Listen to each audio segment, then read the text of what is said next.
talk about types of distributions, and we have been talking about this for a while now. So distribution refers to the way the data is spread out, okay?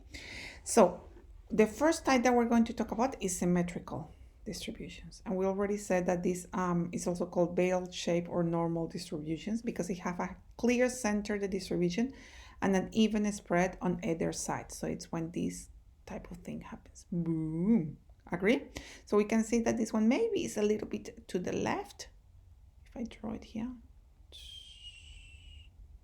But it's clear that most of the data is towards the center. And we can also see it in the stem and leaf plot. So if I draw that, yeah, we can see that most of the data is towards the center. So that's what we call a symmetrical distribution.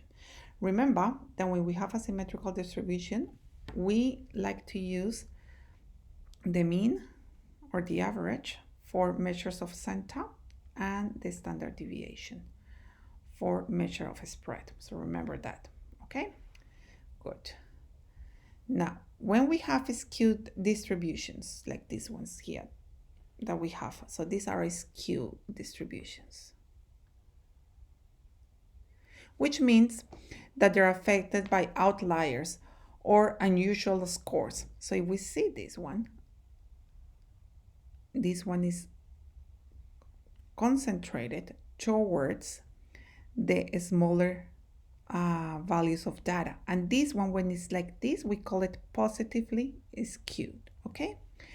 And then the opposite option, that is like this one. So this one is concentrated towards the highest values of data here, and we call this one negatively skewed, okay? And the other one that we haven't spoken about is called bimodal distributions. So bimodal distributions is basically when we have two modes. So if we look at this histogram, we can see here, and if I ask which is the mode of this histogram, so you can see that we have two values that are the most common ones. And these two values are 1 and 5.